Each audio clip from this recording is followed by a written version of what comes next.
Budget में ऐलान पर ऐलान, कहां से सरकार के पास आता है इतना पैसा? चलिए आपको बताते हैं। वित्त मंत्री निर्मला सीतारमण आज देश का आम बजट 2023 पेश कर रही हैं। वित्त मंत्री के रूप में उनका ये लगातार 5वां बजट है। बजट के दौरान सरकार की ओर से कई नई योजनाओं का ऐलान किया जाता है और साथ ही लगभग हर सेक्टर के लिए बड़े बजट का अलॉटमेंट किया जाता है।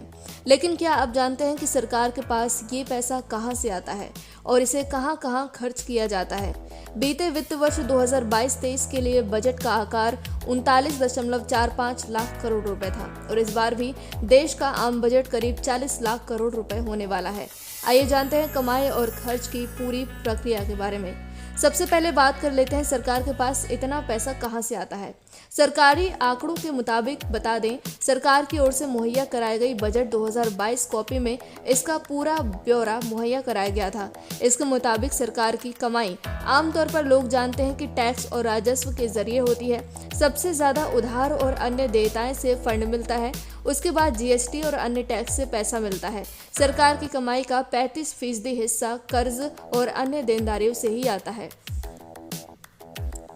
उधार देनदारी 35%, जीएसटी 16%, कॉरपोरेशन टैक्स 15%, आयकर 15%, केंद्रीय उत्पाद शुल्क 7%, सीमा शुल्क 5%, गैर कर राजस्व 5%, कर्ज से इतर कैपिटल इनकम 2%।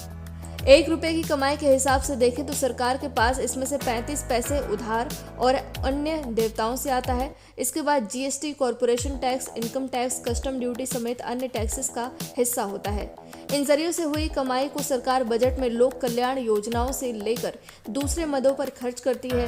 इकोनॉमिस्ट की मदद से एक रूपरेखा तैयार की जाती है कि किस सेक्टर और किस मंत्रालय को कितने फंड की जरूरत है।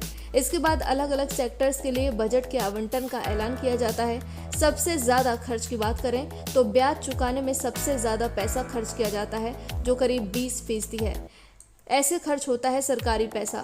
ब्याज चुकाने में 20%, टैक्स व शुल्कों में राज्यों का हिस्सा 17%, central sector scheme 15%, central sponsored scheme 9%, वित्त आयोग व अन्य ट्रांसफर 10%, वित्त आयोग और अन्य 10%, सब्सिडी 8%, रक्षा 8% और पेंशन 4%।